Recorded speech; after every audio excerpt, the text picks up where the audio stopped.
الله أكبر.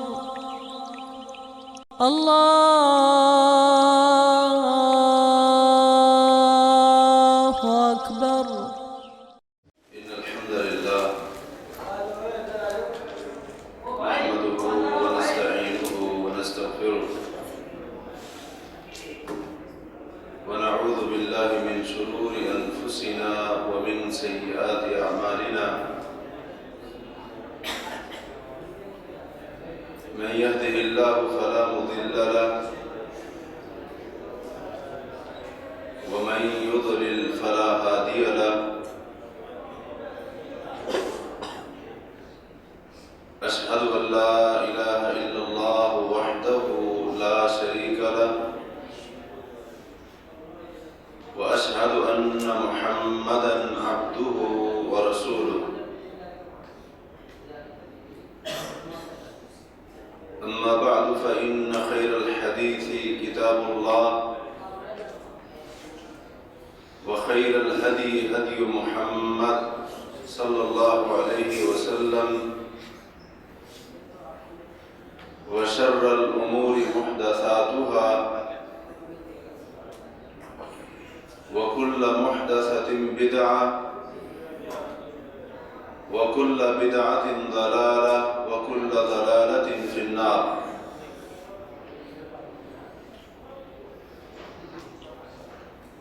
من يطع الله ورسوله فقد رشد واهتدى ومن يعص الله ورسوله فقد ضل وغوى.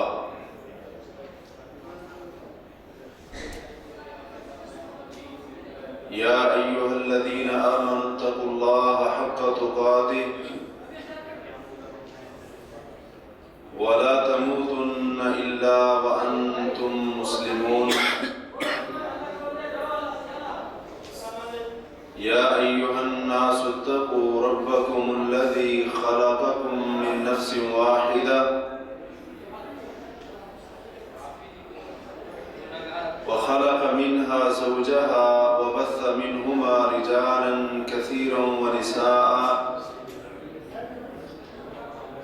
واتقوا الله الذي تساءلون به والأرحام إن الله كان عليكم رقيبا. يا أيها الذين آمنوا اتقوا الله وقولوا قولا سديدا يصلح لكم أعمالكم ويغفر لكم ذنوبكم ومن يطع الله ورسوله فقد فاز فوزا عظيما. اللهم صل على محمد وعلى آل محمد كما صليت على إبراهيم وعلى آل إبراهيم إنك حميد مجيد. اللهم بارك على محمد وعلى آل محمد كما باركت على إبراهيم وعلى آل إبراهيم إنك حميد مجيد.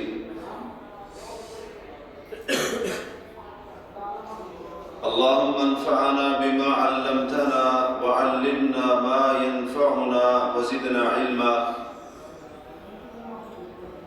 رب اشرح لي صدري ويسر لي أمري واحلل عقدة من لساني يفقه قولي. سبحانك لا علم لنا إلا ما علمتنا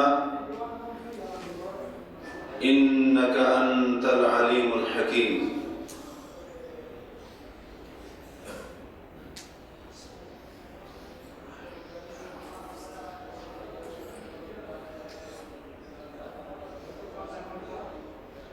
صحیح مسلم کی کتاب الایمان میں امام مسلم رحمہ اللہ نے حضرت جابر رضی اللہ عنہ سے روایت کی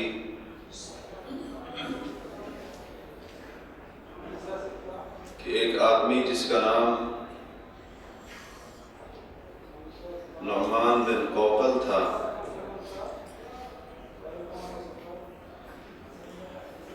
وہ اللہ کے رسول صلی اللہ علیہ وسلم کے پاس آیا اور یہ سوال کیا کہ اے اللہ کے رسول علیہ السلام، ارأیت اذا صلیت المکتوبہ وصمت رمضان، اے اللہ کے نبی یہ بتائیے کہ اگر میں فرض نمازیں پڑھوں اور رمضان کے روزے بھی رکھتا رہوں،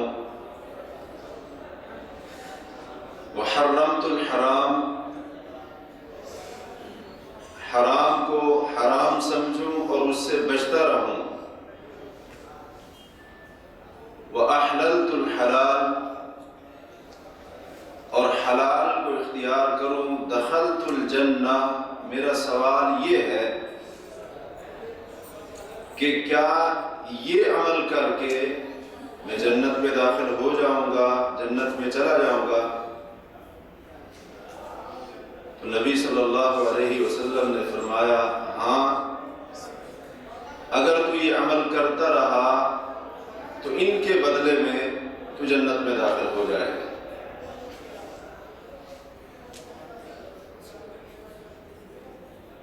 نبی مکرم صلی اللہ علیہ وسلم کا یہ فرمان دو انتہائی اہم باتوں کی طرف ہماری رہنمائی کرتا ہے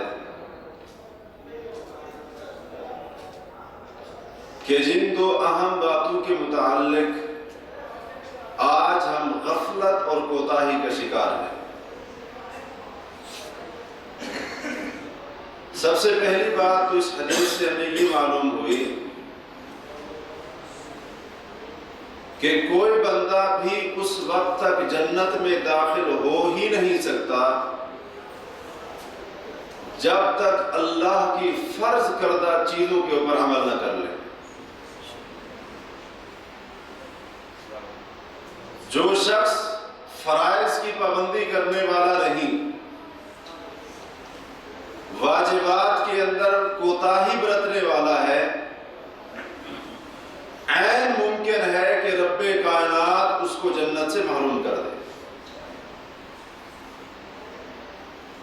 فرائض کو ادا کرنا جنت میں جانے کے لیے لازمی ہے، بلکہ فرائض اور واجبات یہ وہ اہم چابیاں ہیں جن کے بغیر جنت کے دروازے نہیں کھل سکتے۔ مثال کے طور پر فرض نمازیں ہیں،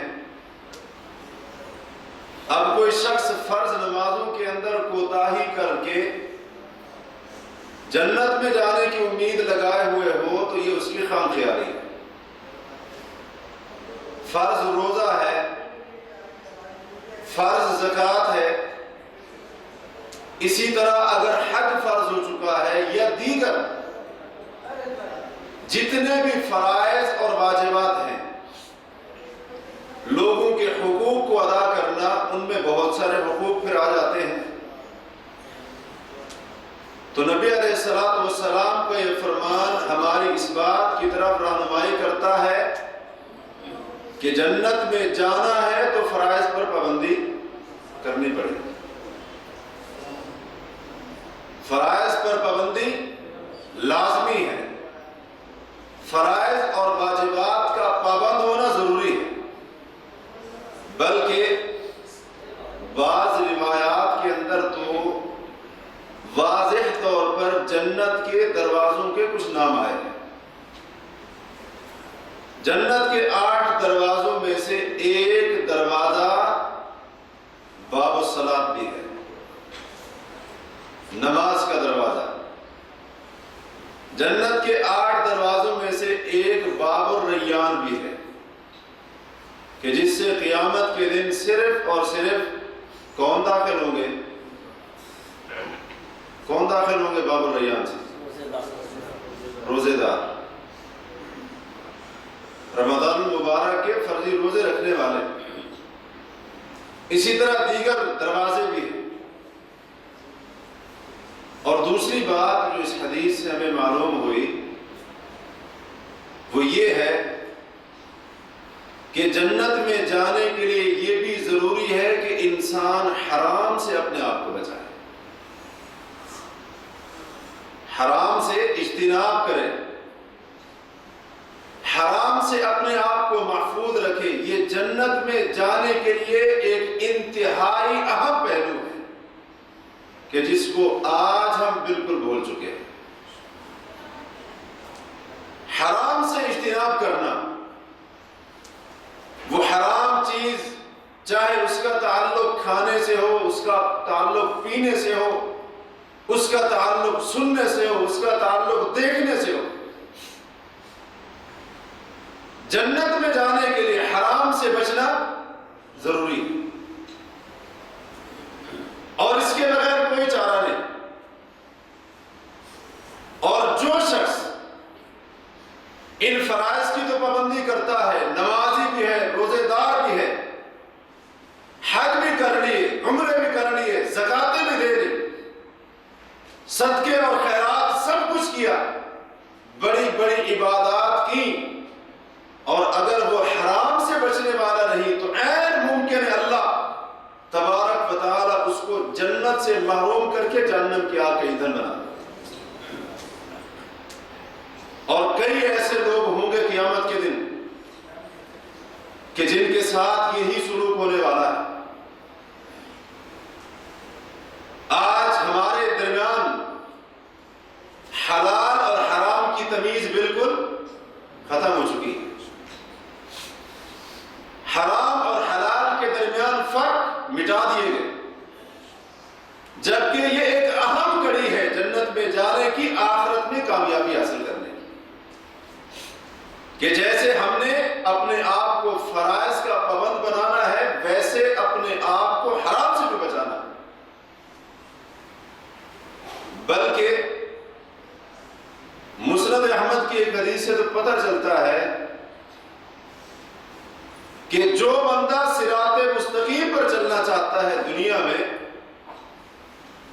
اللہ اور اس کے رسول علیہ السلام کے بتائے ہوئے سیدھے راستے پر، سیدھے منہج اور طریقے پر قائم رہنا چاہتا ہے، استقامت اختیار کرنا چاہتا ہے، اس کے لیے بھی ضروری ہے کہ حرام سے اپنے آپ کو بچائے، وگرنہ حرام کے اندر مبتلا ہونے کی بنا پر، حرام کا ارتکاب کرنے کی وجہ سے وہ صراط مستقیم سے ہٹ جائے۔ حضرت نواس بن سمعان رضی اللہ عنہ اس حدیث کے راوی ہیں، کہتے ہیں کہ رسول اللہ صلی اللہ علیہ وسلم نے فرمایا کہ اللہ تبارک و تعالی نے صراط مستقیم کی مثال بیان کی ہے، سیدھے راستے کی مثال دی ہے، اس طرح کہ سیدھے راستے کے دائیں اور بائیں 2 دیواریں ہیں۔ سیدھا راستہ ہے اور اس کے اس طرف بھی اور اس طرف بھی 2 دیواریں ہیں، ان دیواروں کے اندر دروازے ہیں، دیواروں کے اندر دروازے ہیں، اور ان دروازوں کے اوپر پردے لٹکے ہوئے۔ اب جو شخص بھی صراط مستقیم پر چلنے والا ہے، اس کے لیے ایک آواز دینے والا جو راستے کے آخر میں ہوتا ہے، وہ جو ہی بندہ اپنے آپ کو سیدھے راستے پر ڈالتا ہے، وہ آخر میں جو آواز دینے والا بیٹھا ہوا ہے وہ آواز دیتا ہے، ایھا الناس ادخلوا الصراط جمیعا ولا تتفرقوا، کہ لوگوں سننا، سارے کے سارے صراط مستقیم میں سیدھے راستے میں داخل ہو جاؤ. وَلَا تَتَفَرَّجُوا، ادھر ادھر بھٹکنا مت. اور ایک روایت کے لفظ ہے وَلَا تَعْوَجُّوا، کسی ٹیڑھے میڑھے راستے پر مت جانا، کیونکہ صراط مستقیم کے ارد گرد کئی ایسی راہیں ہیں جو شیطان کی راہیں ہیں، اور وہ راستے کیا ہیں؟ ٹیڑھے، سیدھے نہیں ہیں. تو وہ آواز دینے والا آواز دیتا ہے. اب یہ بندہ جب راستے پر چل رہا ہے، سیدھے راستے پر، اور ان دروازوں میں سے، وہ دروازے جن پر پردے لٹکے ہوئے ہیں، ان میں سے جب کسی دروازے کے اندر داخل ہونے کی کوشش کرتا ہے تو ایک اور آواز دینے والا جو راستے کے درمیان میں بیٹھا ہوتا ہے وہ آواز دیتا ہے اللہ کے بندے لا تفتحوا فإنك إن تفتحوا تلجه، اس دروازے کو مت کھول، اس پردے کو مت ہٹا، دروازے کو مت کھول، اگر اس دروازے کو تو نے کھولا اس میں داخل ہو جائے گا، اس کے اندر داخل ہو جائے گا. آپ فرماتے ہیں یہ صراط مستقیم کی مثال ہے. اور پھر آپ نے اس کی وضاحت بھی فرمائی کہ اس مثال سے مراد کیا ہے. آپ صلی اللہ علیہ وسلم فرماتے ہیں کہ صراط مستقیم کے دائیں بائیں جو دیواریں ہیں وہ کیا ہے؟ اللہ کی حدیں ہیں، وہ اللہ تعالیٰ کی حدیں ہیں. اور ان کے اندر جو دروازے ہیں جن پر پردے ڈالے ہوئے ہیں، فرمایا فَتِلْكَ مَحَارِمُ اللَّهِ، وہ اللہ کی حرام کردہ چیزیں ہیں. اگر کوئی بندہ حرام کے دروازے کو کھول لیتا ہے تو حرام کے راستے کی طرف نکل جاتا ہے، صراط مستقیم چھوٹ جاتا ہے اس سے. اور فرمایا کہ جو آخر میں، راستے کے آخر میں انسان کو آواز دیتا ہے لوگوں سیدھے راستے پر چلتے رہو، دائیں بائیں مت جاؤ، دائیں بائیں مت بھٹکو، فرمایا وہ اللہ کی کتاب ہے، وہ رب کا قرآن ہے جو انسان کی رہنمائی کرتا ہے کہ اے انسان، اے مسلمان، اے مومن، اے کلمہ پڑھنے والے، جس راستے کو اختیار کیا ہے اس کو چھوڑنا مت، اگر چھوڑ دیا تو پھر گمراہ ہو جاؤ. اور پھر آپ نے فرمایا راستے کے درمیان میں، راستے کے اوپر ایک اور جو آواز دینے والا ہوتا ہے، فرمایا وہ ایک نصیحت کرنے کا مادہ ہے، نصیحت کرنے والا ہے جو اللہ نے ہر مسلمان کے دل کے اندر رکھا ہے، جو انسان کو غلط کام کرتے وقت روکتا ہے اور اس کو منع کرتا ہے، اس کو آواز دیتا ہے کہ یہ غلط کام کر رہا ہے، یہ مت کر. تو جو شخص حرام سے نہیں بچتا، حرام سے اجتناب نہیں کرتا، صراط مستقیم سے ہٹ جاتا ہے. وہ سیدھا راستہ جو دین اسلام بتاتا اور سکھاتا ہے، جس کی طرف اللہ کا قرآن بلاتا ہے، پیغمبر کی سنت دعوت دیتی ہے، اس راستے سے انسان اس وقت بھٹک جاتا ہے جب کسی حرام کے دروازے کو اپنے لیے کھول دیتا ہے. چاہے وہ کھانا ہو، وہ چیز جو حرام ہے اس کا تعلق پینے سے ہو، دیکھنے سے ہو، سننے سے ہو، صراط مستقیم سے بھٹک جاتا ہے. اسی لیے اللہ تبارک و تعالی نے، نبی کریم صلی اللہ علیہ وسلم نے مسلمانوں کو ترغیب دلائی ہے کہ حلال کو اختیار کریں اور حرام سے بچیں. حرام سے بچنے کی ترغیب دلائی. نبی علیہ الصلوۃ والسلام فرماتے ہیں، حضرت جابر بن عبداللہ رضی اللہ عنہ اس حدیث کے راوی ہیں، سنن ابن ماجہ وغیرہ کی حدیث ہے کہ اللہ کے رسول نے فرمایا ایھا الناس، لوگو اتقوا اللہ، اللہ سے ڈر جاؤ، وَأَجْمِلُوا فِي الطَّلَبِ، رزق حاصل کرنے میں اچھا طریقہ اختیار کرو، جائز طریقہ اختیار کرو، اللہ سے ڈرو اور روزی کمانے میں جائز اور اچھا طریقہ اختیار کرو. فَإِنَّ نَفْسًا لَن تَمُوتَ حَتَّى تَسْتَكْمِلَ رِزْقَهَا، کیونکہ کوئی بھی جان اس وقت تک اس کو موت نہیں آئے گی جب تک اپنا رزق پورا نہ کر لے. حرام ذریعہ اختیار کرنے کا کیا فائدہ؟ جو رزق آپ فرماتے ہیں لکھا ہے، اللہ موت اس وقت تک دے گا ہی نہیں جب تک اس کا رزق پورا نہ کر دے. وَإِنْ أَبْتَى عَنْهَا، فرمائے یہ علیحدہ بات ہے، کچھ دیر سے ملے گا، لیکن جو مقدر میں لکھ دیا، فرشتے نے ماں کے پیٹ میں آ کر رزق لکھ دیا تھا. اللہ نے حکم دیا تھا کہ اس کا رزق لکھ دو، اس کی ساری زندگی میں جو اس کو رزق ملے گا، جو کمائے گا، جو کھائے گا، جو پیے گا، جو استعمال کرے گا. ابھی یہ 4 مہینے کا تھا، 4 مہینے کا اللہ نے روح پھونکی، جو ہی جان ڈالی اسی وقت رزق لے دی. حرام کے اندر منہ مارنے کی پھر کیا ضرورت ہے جب رزق پہلے سے لکھا. اور پھر آپ فرماتے ہیں اس رزق کے اندر دیر تو ہو سکتی ہے لیکن موت اس وقت تک نہیں آئے گی جب تک وہ رزق مل نہ جائے جو اللہ نے لکھ دیا ہے. اس لیے ایک بار پھر فرمایا ایھا الناس، لوگو اتقوا اللہ، اللہ سے ڈر جاؤ. فاجملوا فی الطلب، اس رزق کو حاصل کرنے میں جائز طریقہ اختیار. کیسے؟ فرمایا خذوا ما حل ودعوا ما حرم، جو حلال ہے اس کو لو اور جو حرام ہے اس کو چھوڑو. اللہ سے ڈرو، حلال کو لو اور حرام کو چھوڑو. یہ نبی علیہ الصلوۃ والسلام اپنے امتیوں کو حکم دے رہے ہیں، ترغیب دلا رہے ہیں حرام کو چھوڑنے کی، حلال کو اختیار کرنے کی، حرام سے کنارہ کشی کرنے کی، حرام سے اپنے آپ کو محفوظ کرنے کی. یہ نبی علیہ الصلوۃ والسلام اپنے امتیوں کو، تمام لوگوں کو مخاطب کر کے یہ تعلیم دے رہے ہیں. اسی طرح حضرت عبداللہ بن عباس رضی اللہ عنہما فرماتے ہیں کہ نبی علیہ الصلوۃ والسلام نے فرمایا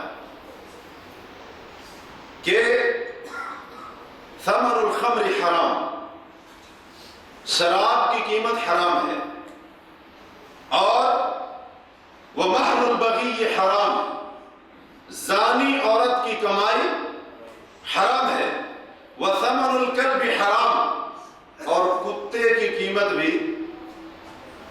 کتا بیچتا ہے، خریدتا ہے، کتے کی خرید و فروخت، اس سے جو حاصل ہونے والی آمدنی ہے وہ بھی حرام ہے.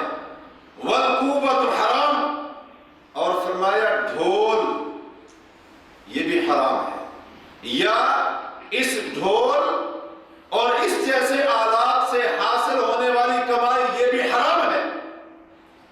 اور پھر آگے فرمایا وَإِنْ أَتَاكَ صَاحِبُ الْكَلْبِ يَلْتَمِسُ ثَمَنَهُ، اگر تیرے پاس کتے کا مالک اپنے کتے کی قیمت وصول کرنے آئے تو فرمایا اس کو قیمت نہیں دینی، فَمْلَأْ يَدَيْهِ تُرَابًا، اس کے ہاتھوں کو مٹی سے بھر کر اس کو ذلیل و رسوا کرنا ہے. کیوں؟ کتے کی قیمت حلال ہے، حرام. تو نبی علیہ الصلوۃ والسلام نے حرام سے بچنے کی ترغیب دیا کہ اگر ایسا حرام لین دین کرنے والا، حرام چیز کی تجارت کرنے والا آپ کے پاس آتا ہے تو آپ اس کو قیمت دینے کی بجائے، اس کو پیسے دینے کی بجائے، آپ فرماتے ہیں اس کے ہاتھوں کو مٹی سے بھر کر اس کو ذلیل و رسوا کرو. لیکن حرام کو اختیار نہیں کرتے، چھوڑنے کی ترغیب دلائی. اور اس کے بعد آپ صلی اللہ علیہ وسلم نے فرمایا والخمر والمیسر حرام، شراب بھی حرام ہے، جوا بھی حرام ہے. شراب بھی حرام ہے اور جوا بھی حرام ہے. اور آج شراب بھی حلال کر لی گئی اور جوا لاٹری کے نام پر، انعامی سکیم کے نام پر کیا ہو گیا؟ حلال ہو گیا. یہ لاٹری یہاں پر جو ہے نا بڑی چلتی ہے آج کل. بہت سارے شرکوں کے اندر، کمپنیوں کے اندر یہ سننے میں آیا ہے کہ بہت سارے لوگ کیا کرتے ہیں، انعامی سکیم لاٹری یہ جوا ہے، یہ واضح طور پر جوا ہے۔ اللہ کے رسول فرماتے ہیں شراب بھی حرام ہے، جوا بھی حرام ہے۔ شراب شراب ہے چاہے اس کو جو نام بھی دے دو، اور جوا جوا ہے چاہے اس کو انعامی اسکیم کا نام دو یا لاٹری کا نام دو، حرام ہے۔ جوا بھی حرام اور شراب بھی حرام ہے۔ اور آپ فرماتے ہیں وَكُلُّ مُسْكِرٍ حرام، ہر نشہ دینے والی چیز حرام ہے۔ تو عرض کرنے کا مقصد یہ ہے کہ اللہ کے رسول نے ترغیب دلائی ہے کہ آپ نے حرام سے اپنے آپ کو جتنی حد تک ممکن ہو سکے اپنے آپ کو حرام سے بچانا ہے، اور یہ بھی ایک بہت بڑا فریضہ ہے ہمارے ذمے، ایک بہت بڑا فریضہ ہے۔ بھائی بات کرنی ہے تو باہر جا دو۔ ایک بہت بڑا فریضہ ہے ہمارے ذمے، حرام سے اپنے آپ کو بچانا مجھ پر، آپ پر، ہر مسلمان پر فرض ہے، واجب ہے۔ لیکن آج اس فرض اور واجب کو ہم بھول چکے ہیں، اور یہ بات پہلے عرض کر چکا ہوں، اس فرض کو ادا کیے بغیر جنت ملنے والی نہیں ہے۔ اور جو بندہ اپنے آپ کو حرام سے نہیں بچاتا، اس کا دین، اس کا ایمان اور اس کا اسلام خطرے کے اندر ہے، اور اس کا دین اور اس کا ایمان محفوظ نہیں ہے۔ بخاری و مسلم کی وہ حدیث جو آپ نے کئی بار سنی ہوگی، حضرت نعمان بن بشیر رضی اللہ تعالی عنہ جس کے راوی ہیں، کہتے ہیں میں نے اللہ کے رسول علیہ الصلوۃ والسلام کو یہ فرماتے ہوئے سنا، ان الحلال بین وان الحرام بین وبینہما امور مشتبہات لا یعلمہن کثیر من الناس،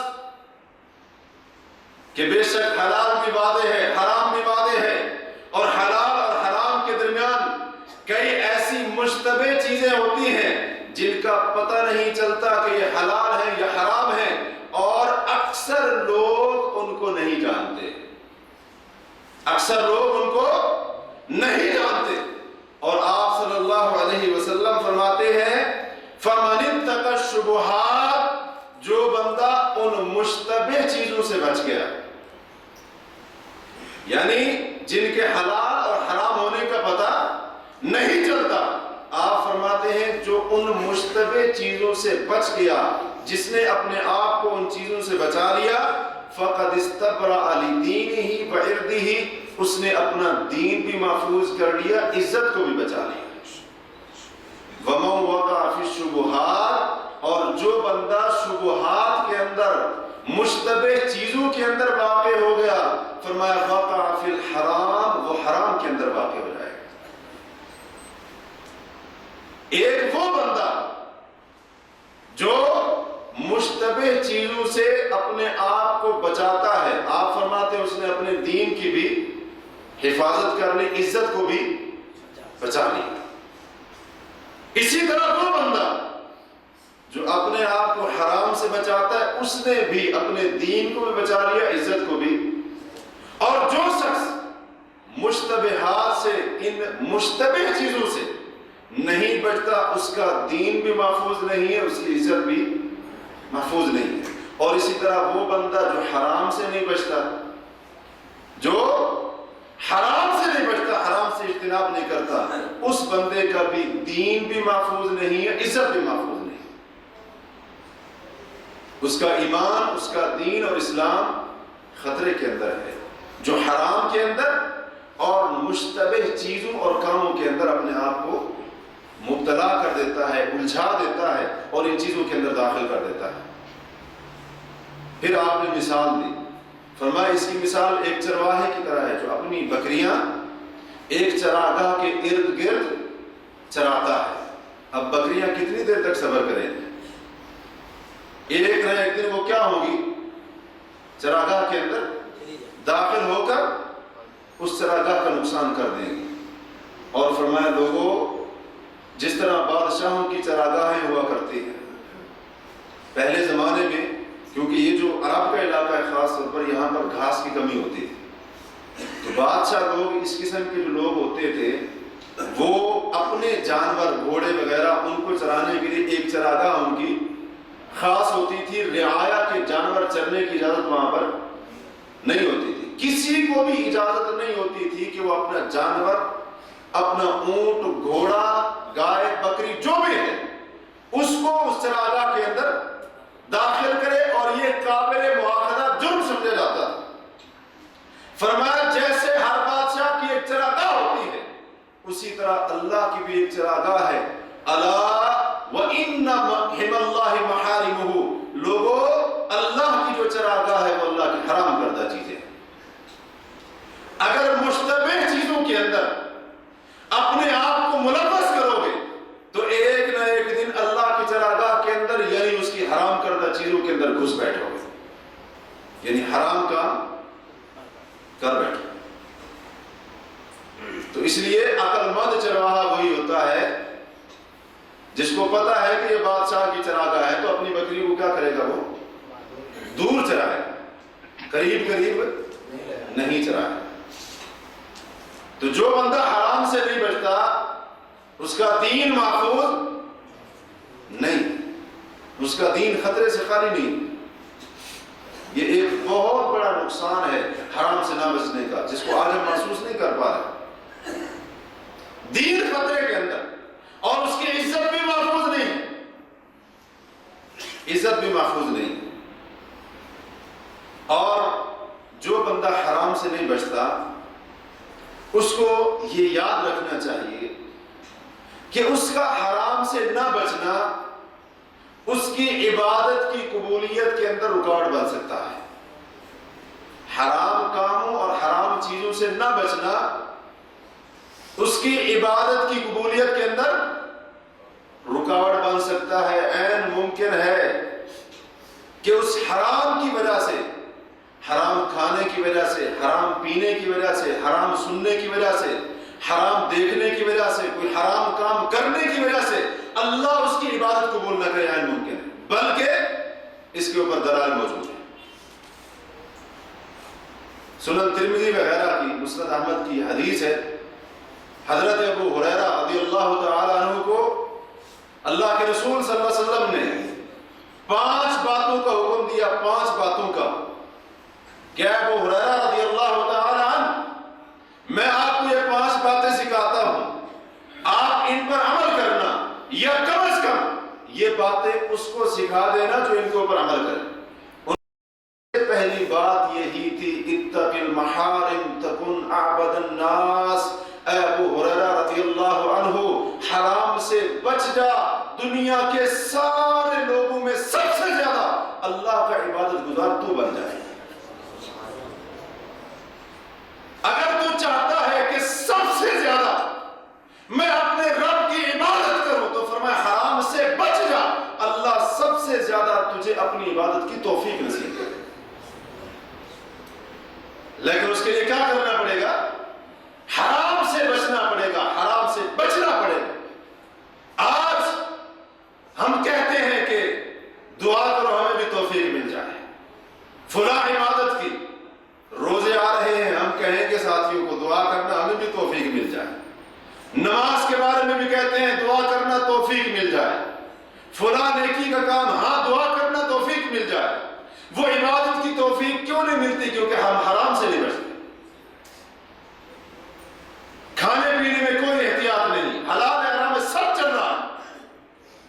کمانے کے اندر حلال حرام میں کوئی پتہ نہیں، کمانے کا ذریعہ حلال حرام میں کوئی پتہ نہیں. سننا، دیکھنا، کوئی عمل، کوئی کام حرام حلال ہے کوئی پتہ نہیں ہے. جب یہ حالت ہوگی تب اللہ عبادت کی توفیق نہیں دیتا. اور یہ سب سے بڑی رکاوٹ ہے. حرام بندے کی عبادت کی قبولیت کے آگے سب سے بڑی رکاوٹ ہے. حرام کا ارتکاب کرنا، حرام کی وجہ سے بندے کی عبادتیں اللہ کے یہاں قبول نہیں ہوتی، توفیق بھی نہیں ملتی، قبول بھی. اور یہ صحابی رسول پر اللہ کے رسول وصیت کر رہے ہیں اپنے صحابی کو. اور صحابی بھی کون؟ جو سب سے بڑا حدیث کا حافظ. آپ فرماتے ہیں ابو ہریرہ اگر اللہ کا عبادت گزار بندہ بننا چاہتے ہو حرام سے بچانا پڑے گا، حرام سے اپنے آپ کو بچانا پڑے گا، حرام سے بچاؤ گے۔ اور یہاں پر نبی علیہ الصلوۃ والسلام نے محارم کا لفظ استعمال کیا ہے۔ محارم جمع ہے، جمع یعنی حرام صرف کھانے پینے والا نہیں، اس کے اندر حرام سننا بھی ہے۔ آج ہم حرام نہیں سنتے، حرام باتیں نہیں سنتے، اور حرام بات صرف گانا نہیں ہے، موسیقی نہیں ہے، کسی کا گیلا سننا، کسی کی چغلی سننا، کسی کی غیبت سننا، یہ ساری باتیں سننا حرام ہے۔ ہمارے کان بھی حرام سے محفوظ، ہم سب کی یہی عادت ہے۔ ہماری آنکھیں بھی حرام سے محفوظ، ہماری زبان بھی حرام سے محفوظ، ہمارے ہاتھ حرام دینے اور لینے سے محفوظ، ہمارے قدم حرام کی طرف چل کر جانے سے محفوظ۔ اللہ کے رسول نے محارم کا لفظ استعمال کیا، جمع ہے، جمع۔ فرمایا ہر قسم کے حرام سے اپنے آپ کو بچا لے، لوگوں میں سب سے زیادہ اللہ کا عبادت گزار تو بن جائے۔ لیکن اگر حرام چیزوں اور کاموں سے خود کو نہیں بچائے گا تو پھر اللہ کی عبادت کی طرف آنا پھر یہ مشکل ہوتا ہے۔ حدیث کا یہ معنی ہے۔ اور نماز تو ہم جانتے ہیں نا کہ کتنی اہم عبادت ہے۔ مسلمان ہونے کے بعد، کلمہ پڑھنے کے بعد نماز بہت بڑی اہم عبادت ہے۔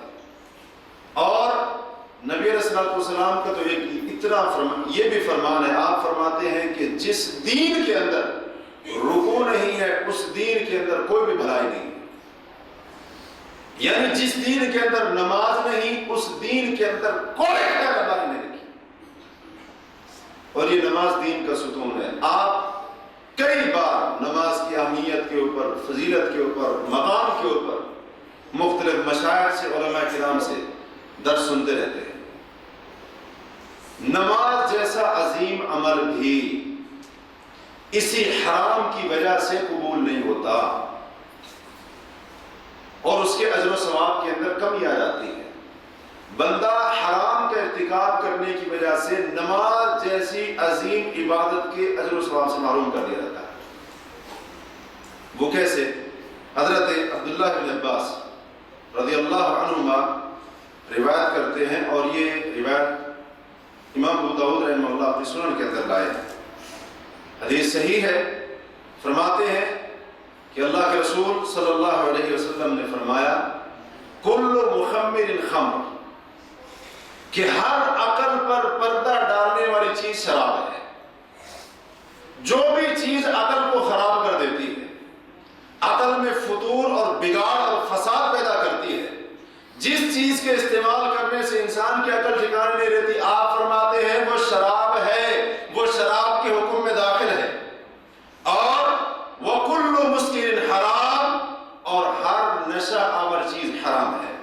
وَمَنْ شَرِبَ مُسْكِرًا، اور جو بندہ نشہ آور چیز پیتا ہے، استعمال کرتا ہے، فرمایا بُخِصَتْ صَلَاتُهُ 40 صباحا، اللہ اس کی 40 دن کی نماز کے ثواب کو ضائع کر دیتا ہے۔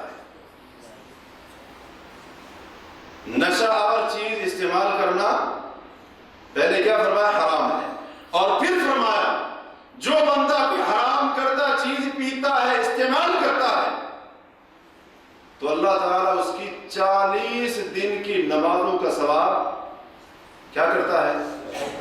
ضائع کرتا ہے۔ اس کی 40 دن کی نمازوں کا ثواب ضائع ہو جاتا ہے۔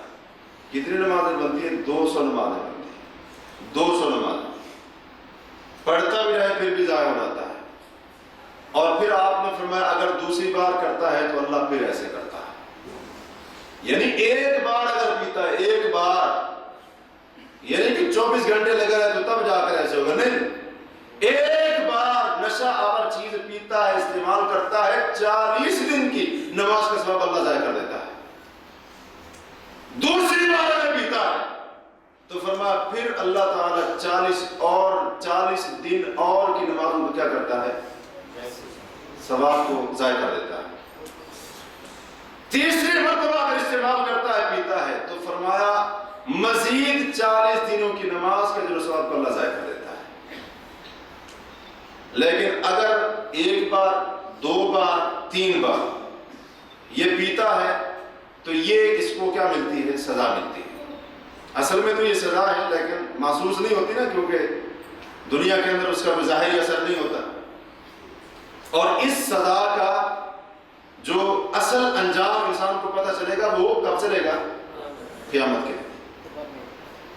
کیونکہ انسان یہاں پر ہم تو سمجھتے ہیں نا کہ بہت سارے نیکیاں ہیں ہمارے نامہ اعمال میں، بچ جائیں گے، نجات پا جائیں گے، لیکن جب یہ تو وہاں پر جائیں گے نا پھر پتہ چلے گا کہ بہت ساری نیکیاں جو ہم سمجھتے تھے کرتے ہیں وہ وہاں پر ہوں گی ہی نہیں۔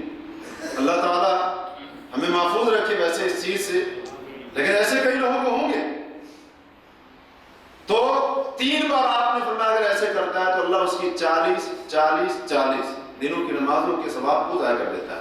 فَإِنْ عَادَ فِي الرَّابِعَةِ اگر چوتھی بار پیتا استعمال کرتا ہے تو پھر اللہ تبارک و تعالی اس کو جہنمیوں کی پیٹھ میں سے قیامت کے دن پلائے گا۔ جہنمیوں کی پیٹھ میں سے اس کو قیامت کے دن پلائے گا، اور وہ ہم تصور نہیں کر سکتے۔ اللہ تعالی ہمیں محفوظ رکھے۔ تو یہ کیا ہے؟ نشہ آور چیز استعمال کرتا ہے، 40 دن کی نمازوں کا ثواب ضائع کر بیٹھتا ہے۔ تو حرام رکاوٹ بنا کہ نہیں بنا عبادت کی قبولیت میں؟ نمازیں پڑھتا ہے، ثواب نہ ملے، کیا فائدہ اس عبادت کا؟ صرف کس وجہ سے؟ نشہ آور چیز کے استعمال کی وجہ سے۔ اسی طرح دعا، اللہ تعالی سے مانگنا، ہاتھ پھیلانا، بڑی اس کی فضیلت ہے، اور قرآن مجید میں حدیث کے اندر دعا کو عبادت کہا گیا ہے۔ عظیم عبادات میں سے ایک عبادت ہے جس کی فضیلت اہمیت بتانے کے موقع نہیں، بڑی ہی عام عبادت ہے یہ دعا، عظیم عبادت ہے۔ لیکن اگر کوئی بندہ حرام کھانے والا ہے، حرام کی غذا استعمال کرنے والا ہے، اللہ اس کی یہ عظیم عبادت اگرچہ جتنی بار کرتا رہے اس کی یہ دعا قبول نہیں کرتا۔ آج ہم شکوہ کرتے ہیں نا کہ بڑی دعائیں کی ہیں، دعا قبول نہیں ہوتی۔ ذرا اس پر بھی غور کریں، ہم اس چیز پر بھی غور کریں، کیوں نہیں قبول ہوتی؟ یہی ہوتا ہے نا، ہم کہتے ہیں دعائیں قبول نہیں ہوتی، ذرا سبب پر بھی غور کریں۔ صحیح مسلم کی حدیث ہے، حضرت ابو ہریرہ رضی اللہ تعالی عنہ روایت کرتے ہیں کہ نبی علیہ الصلوۃ والسلام نے فرمایا ایھا الناس ان اللہ طیب لا یقبل الا طیبا، لوگوں اللہ پاک ہے اور پاک ہی کو پسند کرتا ہے، قبول کرتا ہے۔ اور اللہ تعالیٰ نے جو حکم قرآن مجید کے اندر اپنے پیغمبروں کو دیا ہے وہی حکم اہل ایمان کو دیا ہے، مومنوں کو دیا ہے۔ پیغمبروں کو کیا فرمایا؟ یا ایھا الرسل کلوا من الطیبات واعملوا صالحا، اے رسولوں کی جماعت حلال کھاؤ، پاکیزہ رزق کھاؤ اور نیک عمل کرو۔ اس کا معنی یہ ہے کہ جو بندہ حرام کھاتا ہے اس کو عمل صالح کی توفیق، حلال کھاتا ہے یہ حلال روزی نیکی اور عبادت کرنے میں اس کی مدد کرتی ہے، اور حرام کما کر کھاتا ہے تو یہ حرام اس کو نیکی اور عمل صالح سے روکتا ہے، اس کے راستے میں رکاوٹ بنتا ہے۔ اور اللہ کے رسول فرماتے ہیں، اللہ نے مومنوں کو فرمایا کہ ایمان والو ان پاکیزہ چیزوں میں سے کھاؤ جو ہم نے تمہیں عطا کی ہیں، اور اللہ تعالیٰ کا شکریہ ادا کرو اگر تم اسی کی عبادت کرتے ہو۔ اس کے بعد آپ صلی اللہ علیہ وسلم نے ایک ایسے بندے کا ذکر کیا جو بڑا لمبا سفر کرتا ہے۔ دعا تو ویسے اللہ تعالیٰ ہر کسی کی سنتا ہے، لیکن مسافر کی دعا تو قبول ہوتی ہے۔ صحیح حدیث کے اندر یہ موجود ہے کہ 3 بندوں کی دعا رد نہیں ہوتی، والدین، عادل حکمران اور مسافر، اللہ ان کی دعا کو رد نہیں کرتا۔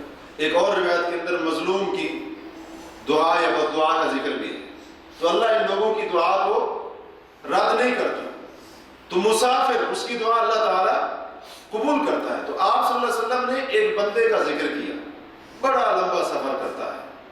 اب جو لمبا سفر اس وقت کے زمانے کا ہو، کتنی تھکاوٹ ہوتی ہوگی یہ تو ہم سوچ بھی نہیں سکتے۔ فرمایا بڑا لمبا سفر کرتا ہے اور اس کی حالت یہ ہوتی ہے اشعث اغبرا، سر کے بال بکھرے ہوئے، جسم اور کپڑے جو ہے نا غبار آلود، بالکل حالت غیر ہو چکی ہے، سر کے بال بکھرے ہوئے ہیں، جسم کپڑے بالکل غبار کے ساتھ، مٹی کے ساتھ اٹے ہوئے ہیں۔ اور لمبا سفر کیا ہوا ہے، حالت سفر کے اندر ہے، اب چاہیے تو یہ تھا اس کی دعا کو اللہ سنتا، قبول کرتا۔ فرمایا کہ وہ کیا کرتا ہے، ہاتھ اٹھاتا ہے، یمد یدیہ الی السماء، اپنے ہاتھ آسمان کی طرف اٹھاتا ہے، اور ایک حدیث میں آتا ہے کہ جو بندہ اپنے ہاتھ اللہ کے سامنے پھیلاتا ہے، اللہ کو حیا آتی ہے کہ اس کے ہاتھوں کو خالی واپس لوٹائے۔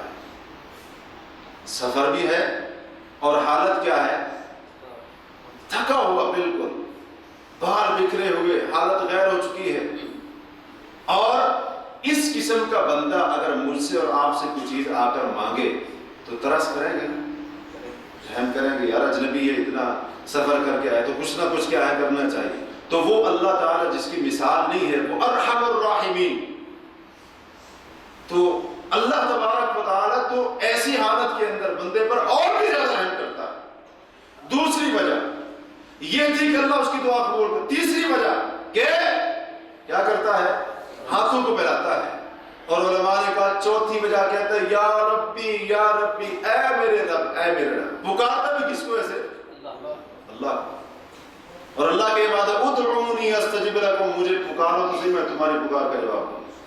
یہ چار وجوہات تھی اس کے پاس کہ اس کی دعا قبول ہو جاتی، سفر بھی تھا، حالت اس کی غیر ہو چکی، اور اسی طرح ہاتھ بھی اٹھائے پھیلائے اور یا ربی کہتا ہے، اللہ کو پکارتا ہے۔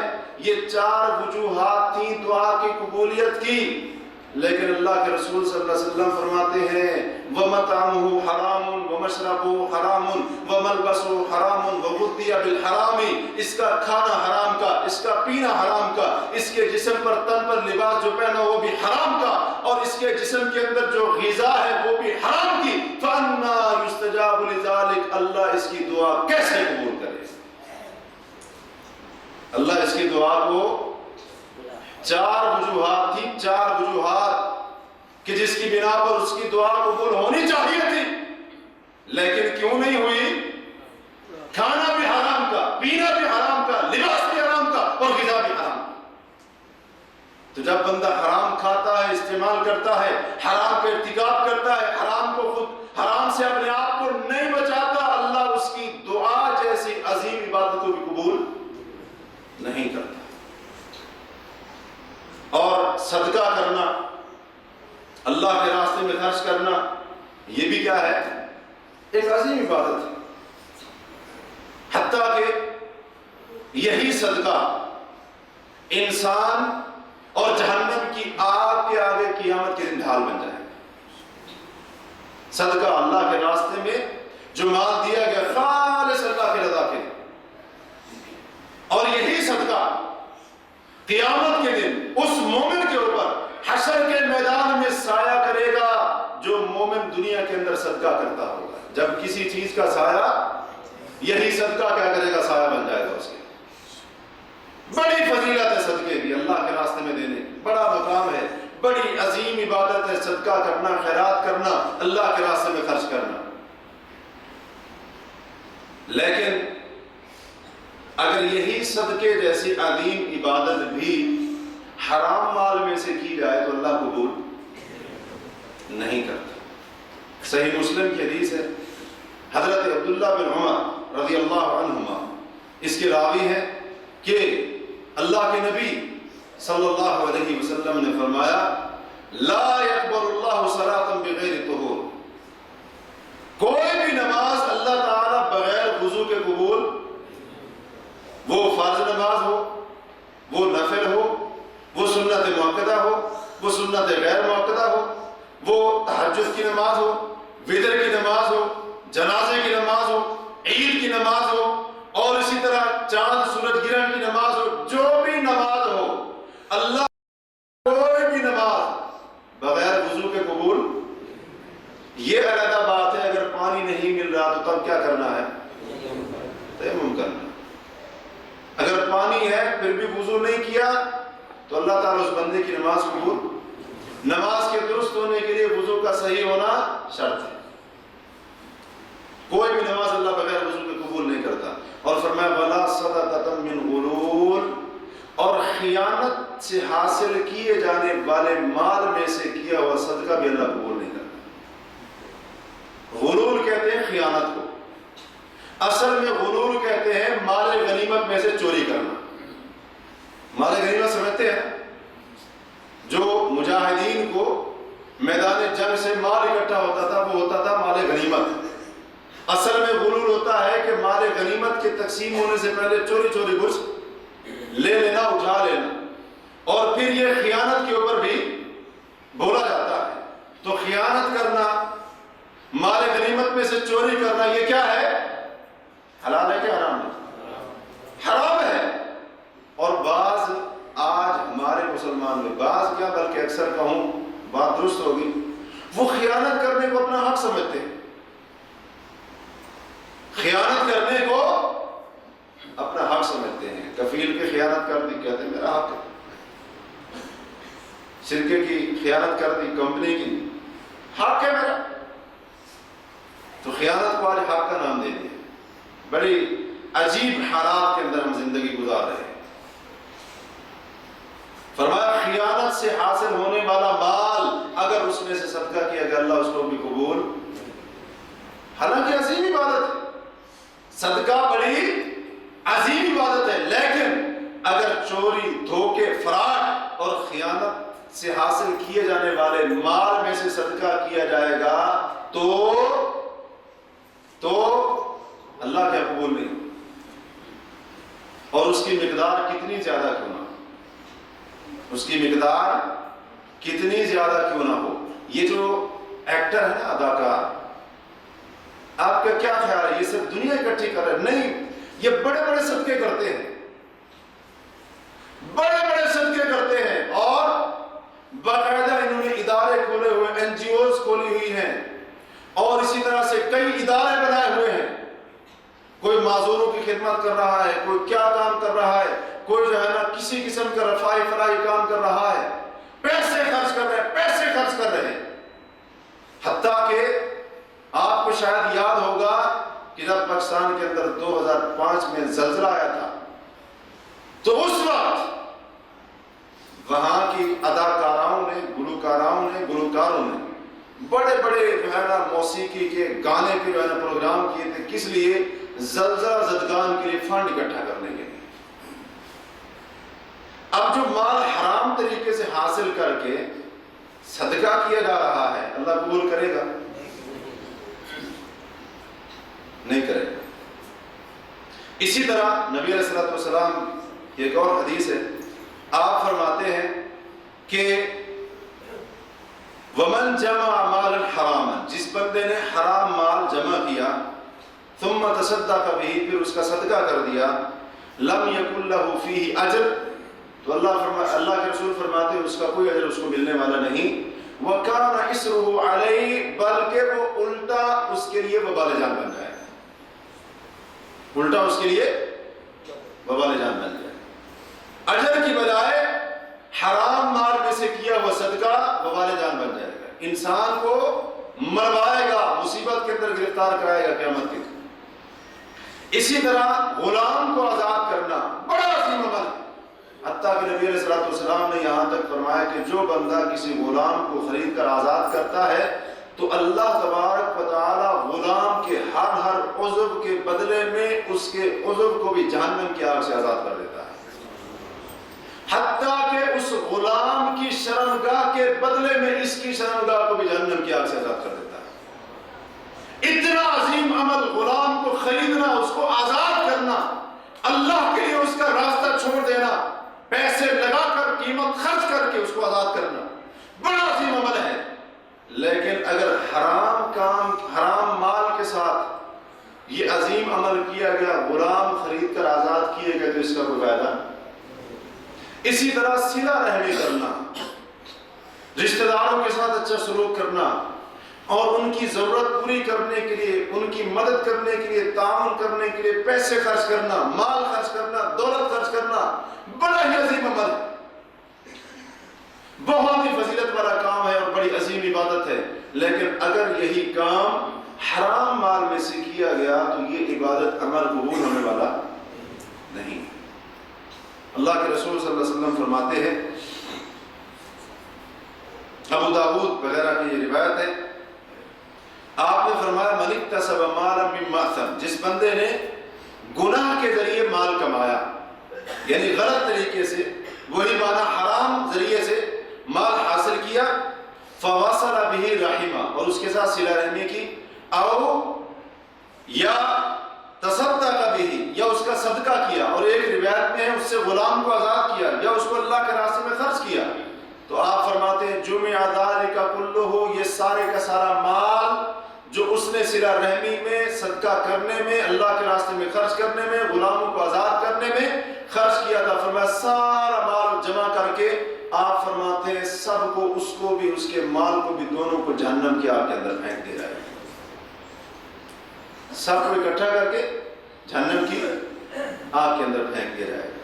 تو اس لیے ہمیں یاد رکھنا چاہیے کہ حرام سے نہ بچنا یہ ہماری عبادت کی قبولیت میں سب سے بڑی رکاوٹ ہے، سب سے بڑی رکاوٹ ہے حرام سے نہ بچنا، کہ جس کے بارے میں آج کچھ زیادہ ہم احتیاط نہیں کرتے۔ اسی طرح جو بندہ حرام سے نہیں اجتناب کرتا، نہیں بچتا، اس کے لیے دنیا کے اندر بھی سزا ہے۔ صحیح بخاری وغیرہ کی حدیث ہے، حضرت ابو عامر یا ابو مالک اشعری رضی اللہ عنہ روایت کرتے ہیں کہ اللہ کے رسول نے فرمایا کہ لا يكونن اقوام من امتی يستحلون الحر والحریر والخمر والمعازف، میری امت میں سے کچھ قومیں، کچھ لوگ ایسے ہوں گے، کچھ گروہ ایسے ہوں گے جو زنا، ریشم، شراب اور موسیقی کے آلات کو اپنے لیے حلال سمجھ لیں گے۔ اس کا معنی یہ حرام ہے، اللہ کے دین میں یہ کیا ہے؟ حرام ہے، شریعت کے اندر یہ حرام ہے، اور جو پیغام نبی علیہ الصلوۃ والسلام لے کر آئے تھے اس کے ذریعے اللہ نے ان کو حرام کیا۔ فرمایا زنا، ریشم، شراب، موسیقی اور گانے کے آلات، یہ لوگ ان کو حرام سمجھ لیں گے، اور فرمایا انہی میں سے کچھ لوگ ایسے ہوں گے، میری امت میں سے کچھ لوگ ایسے ہوں گے جو ایک پہاڑ کے دامن میں جا کر رہیں گے، وہاں پر سکونت اختیار کریں گے، شام کا وقت ہوگا، ایک بکریوں کا ضرورت مند چرواہا، فقیر مسکین چرواہا، وہ اپنی بکریاں لے کر ان کے پاس آئے گا، ان سے کچھ مانگنے کے لیے، اپنی ضرورت پوری کرنے کے لیے ان کے پاس آئے گا، اور ان لوگوں کے پاس دینے کے لیے ہوگا بھی صحیح، صرف اس کو ٹالنے کے لیے، اس مسکین اور غریب چرواہے کو ٹالنے کے لیے کہیں گے کہ صبح آنا کچھ نہ کچھ دیں، یوں ہی ٹال دیں، حالانکہ دینے کی طاقت ہوگی اور وہ ضرورت مند بھی ہوگا۔ تو اللہ کے رسول فرماتے ہیں فَيُبَيِّتُهُمُ اللَّهُ، اللہ ان لوگوں کو راتوں رات ہلاک کر دے گا، وَيَدَعُ الْأَلَمْ، اور جس پہاڑ کے دامن میں وہ رات گزار رہے ہوں گے وہی پہاڑ اٹھا کر ان پر ڈال دے گا، اور دوسرے لوگ جو زنا، شراب، ریشم اور موسیقی کے حالات کو حلال جاننے والے، ان کا انجام کیا ہوگا دنیا کے اندر؟ آپ فرماتے ہیں وَيَمْسَخُ آخَرِينَ قِرَدَةً وَخَنَازِيرَ إِلَى يَوْمِ الْقِيَامَةِ، دوسرے لوگ زنا کو حلال سمجھنے والے، ریشم کو حلال جاننے والے، اور اسی طرح شراب کو حلال سمجھنے والے، موسیقی کے آلات کو حلال سمجھنے والے، آپ فرماتے ہیں اللہ تعالیٰ قیامت تک ان لوگوں کے چہروں کو بندر اور خنزیر کے چہروں میں تبدیل کر دے گا۔ حرام سے نہ بچنے کا یہ انجام ہے دنیا کے اندر، تو پھر سوچئے قیامت کے دن کیا ہوگا۔ آج تو یعنی اتنا زیادہ ہم مسلمان حرام کے اندر داخل ہو چکے ہیں، حتیٰ کہ حرام کو بھی حلال سمجھ لیا۔ زنا کو آج کیا ہے؟ لطف اندوزی کا نام دے دیا گیا، رشوت کیا ہے؟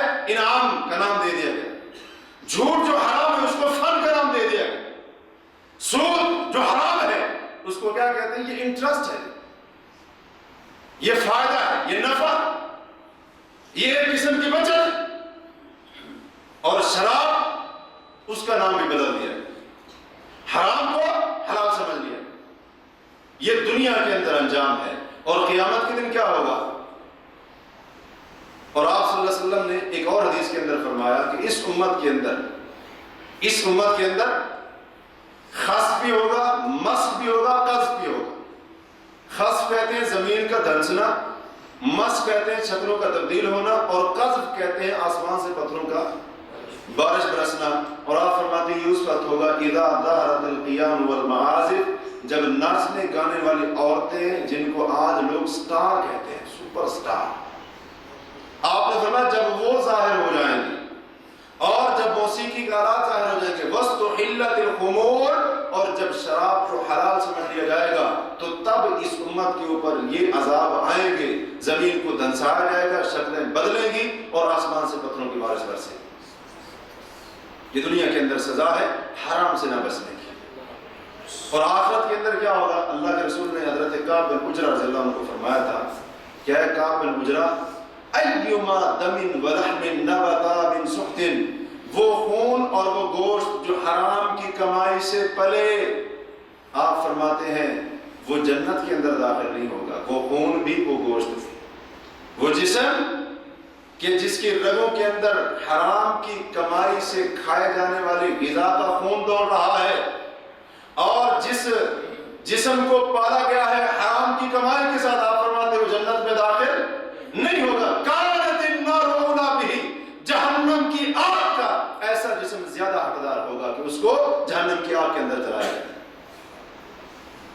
اور جن حالات کے اندر ہم جی رہے ہیں، صحیح بخاری کی حدیث ہے، آپ فرماتے ہیں لَيَأْتِيَنَّ عَلَى النَّاسِ زَمَانٌ، لوگوں کے اوپر ایک زمانہ آئے گا، لا يُبَالِ الرَّجُلُ، کہ آدمی پرواہ نہیں کرے گا، ما أَخَذَ مِنَ الْمَالِ أَمْ مِنَ الْحَلَالِ أَمْ مِنَ الْحَرَامِ أَوْ كَمَا قَالَ. آپ فرماتے ہیں ایک زمانہ ایسا آئے گا انسان پرواہ نہیں کرے گا کہ جو مال کما رہا ہے حلال ذریعے سے کما رہا ہے یا حرام سے کما رہا ہے. آپ فرماتے ہیں ایک زمانہ آئے گا اور وہ زمانہ اب ہے، وہ زمانہ آ چکا ہے. اللہ کی قسم لوگوں کو یہ پرواہ نہیں ہے کہ حلال ہے حرام ہے، کہتے ہیں آنا چاہیے، تجوری بھرنی چاہیے، اور اسی طرح سے بینک بیلنس بڑھنا چاہیے، اسی طرح سے جو ہے نا دولت کے اندر اضافہ ہونا چاہیے، حرام ہو یا حلال ہو اس چیز کی کوئی پرواہ نہیں. اللہ کے بندو، آپ یہاں پر رزق کمانے آئے ہیں، روزی کی تلاش کے اندر آئے ہیں، اپنی روزی کو حلال کیجیے، حلال ذریعے سے کمائیے، حلال ذریعے سے رشوت، اسی طرح سے حرام چیزوں کی تجارت کر کے، خرید و فروخت کر کے، نشہ آور چیزوں کی خرید و فروخت کر کے، سگریٹ، بیڑا، پان، حقہ، اس قسم کی چیزیں، بھانگ، افیون، چرس، یہ جتنی بھی حرام کردہ چیزیں ہیں شریعت کے اندر، یہ اصول یاد رکھ لیں شریعت کا. جس چیز کے کھانے استعمال کرنے کو شریعت نے حرام کیا ہے، اس کی تجارت اور اس کی قیمت بھی اللہ نے حرام کر دی ہے. آج ہمارے کئی بھائی یہ کام کرتے ہیں، یہاں پر کاروبار کرتے ہیں. تو اللہ نے آپ کو اگر آزمایا ہے تو آپ اس طرح اپنے آپ کو آزمائش کے اندر نہ ڈالیں کہ حرام کے اندر خود کو ڈال دیں. ان چیزوں سے بچائیں اپنے آپ کو، اور ذرا غور کریں کہ جس ذریعے سے میں روزی کما رہا ہوں وہ ذریعہ حلال کا ہے یا حرام کا ہے.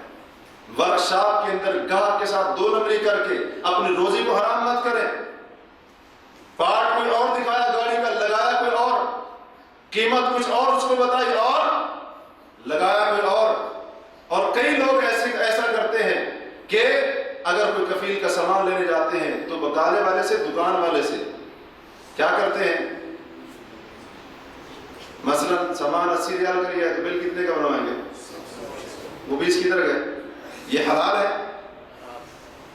وہی بات ہے نا، خیانت کو آپ آج حق سمجھتے ہیں، میرا حق کرے، بڑا عجیب واقعہ ہے. یہ حرام ذرائع ہیں، یہ حرام کے ذرائع ہیں، حرام کی طرح جھوٹ بول کر آپ نے جو پیسہ کمایا وہ حرام ہے، حرام.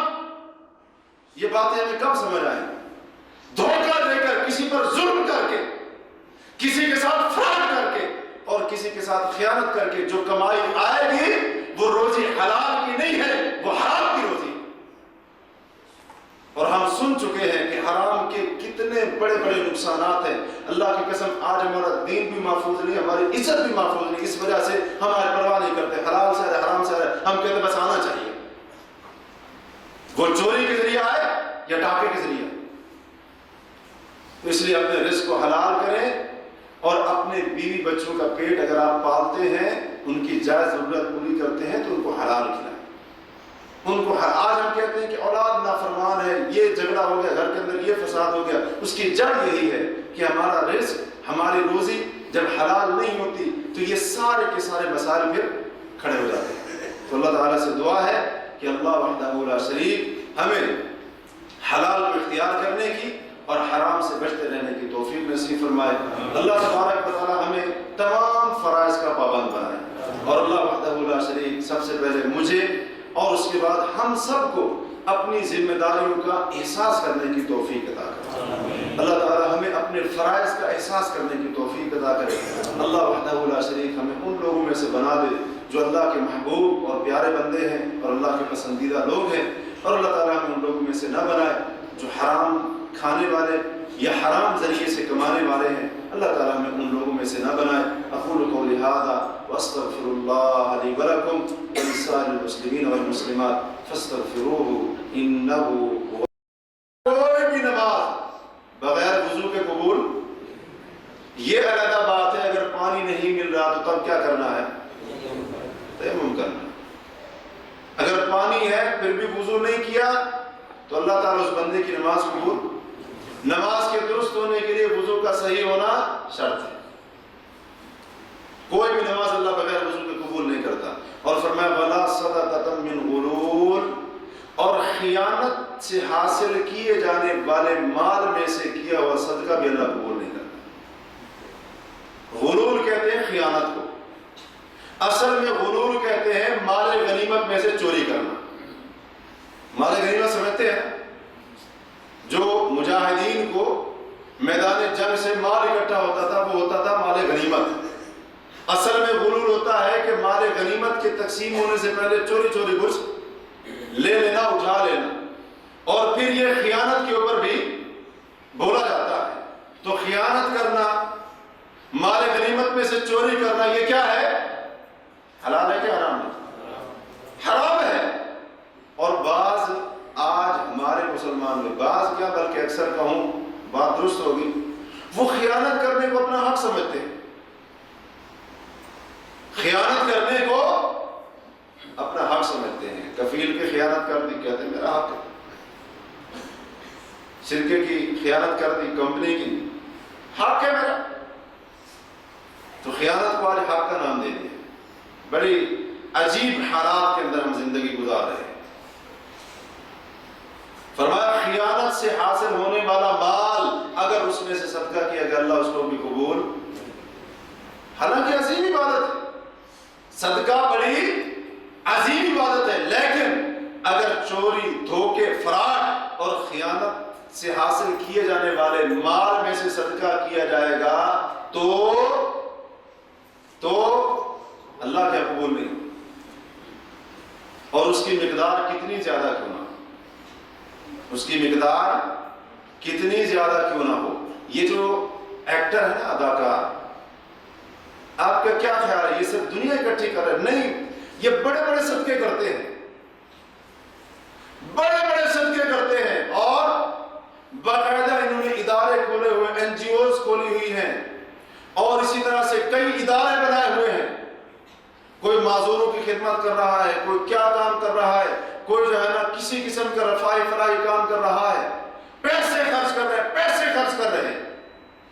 حتیٰ کہ آپ کو شاید یاد ہوگا کہ جب پاکستان کے اندر 2005 میں زلزلہ آیا تھا تو اس وقت وہاں کی اداکاراؤں نے, گلوکاروں نے بڑے بڑے جو ہے نا موسیقی کے گانے کے جو ہے نا پروگرام کیے تھے. کس لیے؟ زلزلہ زدگان کے لیے فنڈ اکٹھا کرنے کے لیے. اب جو مال حرام طریقے سے حاصل کر کے صدقہ کیا جا رہا ہے, اللہ قبول کرے گا؟ نہیں کرے گا. اسی طرح نبی علیہ الصلوۃ والسلام کی ایک اور حدیث ہے, آپ فرماتے ہیں کہ وَمَنْ جَمَعَ مَالًا حَرَامًا, جس بندے نے حرام مال جمع کیا, ثُمَّ تَصَدَّقَ بِهِ, پھر اس کا صدقہ کر دیا, لَمْ يَكُنْ لَهُ فِيهِ أَجْرٌ, تو اللہ کے رسول فرماتے ہیں اس کا کوئی اجر اس کو ملنے والا نہیں. وَكَانَ إِسْرُهُ عَلَيْهِ, بلکہ وہ الٹا اس کے لیے وبال جان بن جائے, الٹا اس کے لیے وبال جان بن جائے. اجر کی بجائے حرام مال میں سے کیا ہوا صدقہ وبال جان بن جائے گا, انسان کو مروائے گا, مصیبت کے گرفتار کرائے گا قیامت کے دن۔ اسی طرح غلام کو آزاد کرنا بڑا عظیم عمل ہے، حتیٰ کہ نبی علیہ الصلوۃ والسلام نے یہاں تک فرمایا کہ جو بندہ کسی غلام کو خرید کر آزاد کرتا ہے تو اللہ تبارک و تعالی غلام کے ہر عضو کے بدلے میں اس کے عضو کو بھی جہنم کی آگ سے آزاد کر دیتا ہے، حتیٰ کہ اس غلام کی شرمگاہ کے بدلے میں اس کی شرمگاہ کو بھی جہنم کی آگ سے آزاد کر دیتا ہے۔ اتنا عظیم عمل، غلام کو خریدنا، اس کو آزاد کرنا، اللہ کے لیے اس کا راستہ چھوڑ دینا، پیسے لگا کر قیمت خرچ کر کے اس کو آزاد کرنا بڑا عظیم عمل ہے۔ لیکن اگر حرام مال کے ساتھ یہ عظیم عمل کیا گیا، غلام خرید کر آزاد کیے گئے، تو اس کا کوئی فائدہ نہیں۔ اسی طرح صلہ رحمی کرنا، رشتہ داروں کے ساتھ اچھا سلوک کرنا اور ان کی ضرورت پوری کرنے کے لیے، ان کی مدد کرنے کے لیے، تعاون کرنے کے لیے پیسے خرچ کرنا، مال خرچ کرنا، دولت خرچ کرنا بڑا ہی عظیم عمل ہے، بہت ہی فضیلت والا کام ہے اور بڑی عظیم عبادت ہے۔ لیکن اگر یہی کام حرام مال میں سے کیا گیا تو یہ عبادت عمل قبول ہونے والا نہیں۔ اللہ کے رسول صلی اللہ علیہ وسلم فرماتے ہیں، ابو داؤد وغیرہ کی یہ روایت ہے، آپ نے فرمایا من اکتسب مالا من مأثم، جس بندے نے گناہ کے ذریعے مال کمایا، یعنی غلط طریقے سے، وہی معنی حرام ذریعے سے مال حاصل کیا، فوصل به رحمہ، اور اس کے ساتھ صلہ رحمی کی، او یا تصدق به، یا اس کا صدقہ کیا، اور ایک روایت میں ہے اس سے غلام کو آزاد کیا، یا اس کو اللہ کے راستے میں خرچ کیا، تو آپ فرماتے ہیں جمع ذلک کلہ، یہ سارے کا سارا مال جو اس نے صلہ رحمی میں، صدقہ کرنے میں، اللہ کے راستے میں خرچ کرنے میں، غلاموں کو آزاد کرنے میں خرچ کیا تھا، فرمایا سارا مال جمع کر کے آپ فرماتے ہیں سب کو، اس کو بھی اس کے مال کو بھی، دونوں کو جہنم کی آگ کے اندر پھینک دے جائے، سب کو اکٹھا کر کے جہنم کی آگ کے اندر پھینک دے جائے۔ تو اس لیے ہمیں یاد رکھنا چاہیے کہ حرام سے نہ بچنا یہ ہماری عبادت کی قبولیت میں سب سے بڑی رکاوٹ ہے، سب سے بڑی رکاوٹ ہے حرام سے نہ بچنا، کہ جس کے بارے میں آج کچھ زیادہ ہم احتیاط نہیں کرتے۔ اسی طرح جو بندہ حرام سے نہیں اجتناب کرتا، نہیں بچتا، اس کے لیے دنیا کے اندر بھی سزا ہے۔ صحیح بخاری وغیرہ کی حدیث ہے، حضرت ابو عامر یا ابو مالک اشعری رضی اللہ عنہ روایت کرتے ہیں کہ اللہ کے رسول نے فرمایا کہ لا يكونن اقوام من امتی يستحلون الحرى والحرير والخمر والمعازف، میری امت میں سے کچھ قومیں، کچھ لوگ ایسے ہوں گے، کچھ گروہ ایسے ہوں گے جو زنا، ریشم، شراب اور موسیقی کے آلات کو اپنے لیے حلال سمجھ لیں گے۔ اس کا معنی یہ ہے یہ حرام ہے، اللہ کے دین میں یہ کیا ہے؟ حرام ہے، شریعت کے اندر یہ حرام ہے، اور جو پیغام نبی علیہ الصلوۃ والسلام لے کر آئے تھے اس کے ذریعے اللہ نے ان کو حرام کیا۔ فرمایا زنا، ریشم، شراب، موسیقی اور گانے کے آلات، یہ لوگ ان کو حلال سمجھ لیں گے، اور فرمایا انہی میں سے کچھ لوگ ایسے ہوں گے، میری امت میں سے کچھ لوگ ایسے ہوں گے جو ایک پہاڑ کے دامن میں جا کر رہیں گے، وہاں پر سکونت اختیار کریں گے، شام کا وقت ہوگا، ایک بکریوں کا ضرورت مند چرواہا، فقیر مسکین چرواہا، وہ اپنی بکریاں لے کر ان کے پاس آئے گا، ان سے کچھ مانگنے کے لیے، اپنی ضرورت پوری کرنے کے لیے ان کے پاس آئے گا، اور ان لوگوں کے پاس دینے کے لیے ہوگا بھی صحیح، صرف اس کو ٹالنے کے لیے، اس مسکین اور غریب چرواہے کو ٹالنے کے لیے کہیں گے کہ صبح آنا کچھ نہ کچھ دیں گے، یوں ہی ٹال دیں گے، حالانکہ دینے کی طاقت ہوگی اور وہ ضرورت مند بھی ہوگا۔ تو اللہ کے رسول فرماتے ہیں فَيُبَيِّتُهُمُ اللَّهُ، اللہ ان لوگوں کو راتوں رات ہلاک کر دے گا، وَيَدَعُ الْأَلَمْ، اور جس پہاڑ کے دامن میں وہ رات گزار رہے ہوں گے وہی پہاڑ اٹھا کر ان پر ڈال دے گا، اور دوسرے لوگ جو زنا، شراب، ریشم اور موسیقی کے حالات کو حلال جاننے والے، ان کا انجام کیا ہوگا دنیا کے اندر؟ آپ فرماتے ہیں وَيَمْسَخُ آخَرِينَ قِرَدَةً وَخَنَازِيرَ إِلَى يَوْمِ الْقِيَامَةِ، دوسرے لوگ زنا کو حلال سمجھنے والے، ریشم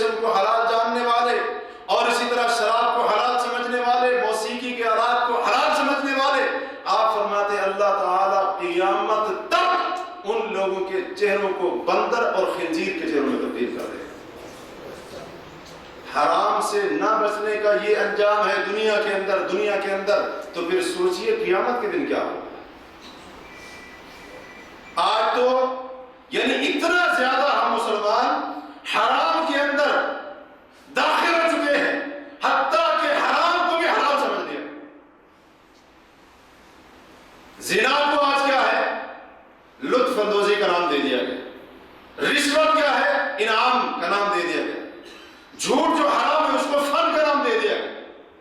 سود جو حرام ہے اس کو کیا کہتے ہیں؟ یہ انٹرسٹ ہے، یہ فائدہ ہے، یہ نفع، یہ ایک قسم کی بچت۔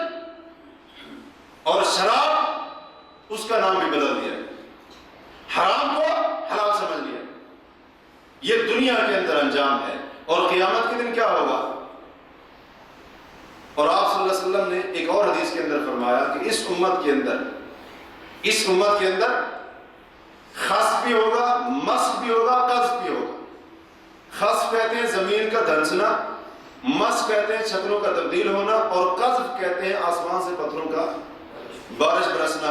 اور آپ فرماتے ہیں یہ اس وقت ہوگا اذا ظہرت القیام والمعازف، جب ناچنے گانے والی عورتیں، جن کو آج لوگ سٹار کہتے ہیں، سپر سٹار، آپ نے فرمایا جب وہ ظاہر ہو جائیں گے، اور جب موسیقی کا آلات ظاہر ہو جائیں گے، وَاسْتُحِلَّتِ الْخُمُورُ، اور جب شراب کو حلال سمجھ لیا جائے گا، تو تب اس امت کے اوپر یہ عذاب آئیں گے، زمین کو دھنسایا جائے گا، شکلیں بدلیں گی، اور آسمان سے پتھروں کی بارش برسے گی۔ یہ دنیا کے اندر سزا ہے حرام سے نہ بچنے کی۔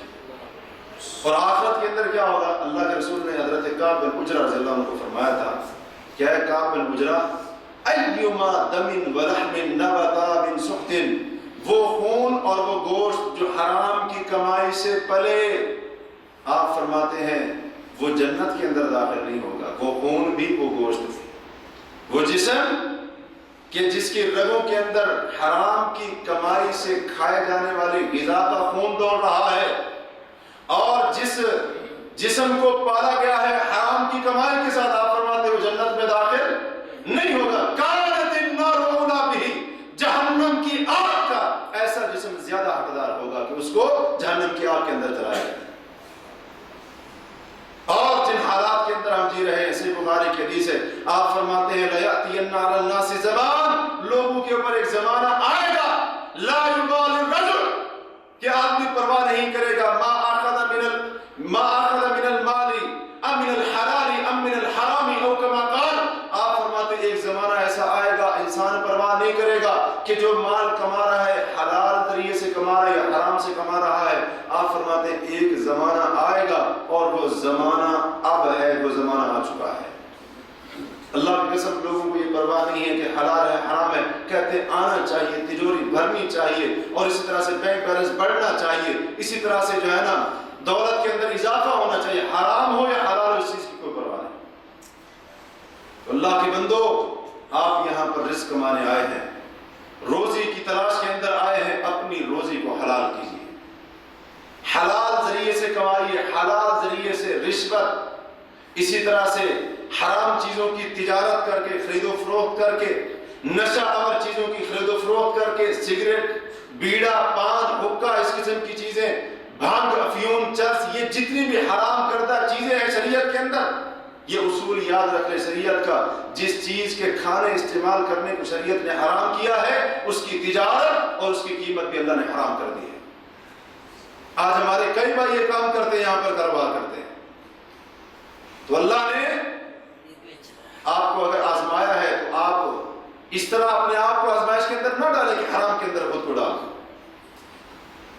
ان چیزوں سے بچائیں اپنے آپ کو، اور ذرا غور کریں کہ جس ذریعے سے میں روزی کما رہا ہوں وہ ذریعہ حلال کا ہے یا حرام کا ہے۔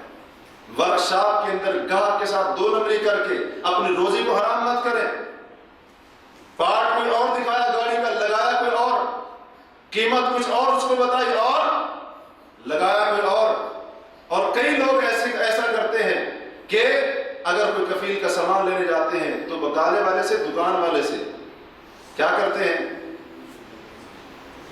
مثلا سامان 80 ریال کا لیا ہے تو بل کتنے کا بنوائیں گے؟ وہ 20 کدھر گئے؟ یہ حلال ہے؟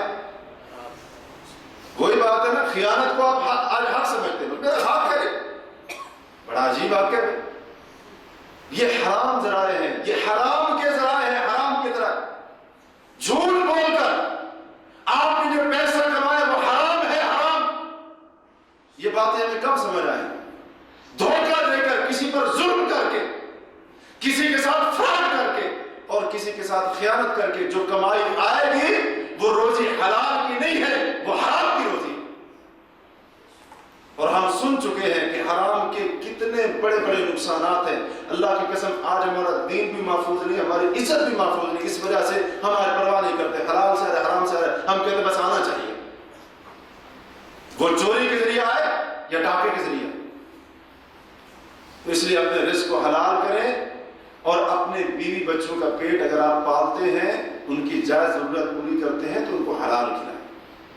ان کو آج ہم کہتے ہیں کہ اولاد نافرمان ہے، یہ جھگڑا ہو گیا گھر کے اندر، یہ فساد ہو گیا، اس کی جڑ یہی ہے کہ ہمارا رزق، ہماری روزی جب حلال نہیں ہوتی تو یہ سارے کے سارے مسائل پھر کھڑے ہو جاتے ہیں۔ تو اللہ تعالیٰ سے دعا ہے کہ اللہ وحدہ لا شریک ہمیں حلال کو اختیار کرنے کی اور حرام سے بچتے رہنے کی توفیق نصیب فرمائے۔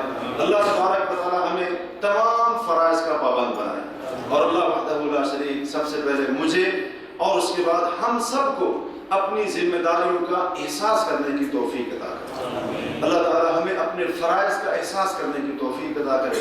اللہ وحدہ لا شریک ہمیں ان لوگوں میں سے بنا دے جو اللہ کے محبوب اور پیارے بندے ہیں اور اللہ کے پسندیدہ لوگ ہیں، اور اللہ تعالیٰ ہمیں ان لوگوں میں سے نہ بنائے جو حرام کھانے والے یا حرام ذریعے سے کمانے والے ہیں۔ اللہ تعالیٰ ہمیں ان لوگوں میں سے نہ بنائے۔ اقول قولی ھذا واستغفر اللہ لی ولکم ولسائر المسلمین والمسلمات فاستغفروہ انہ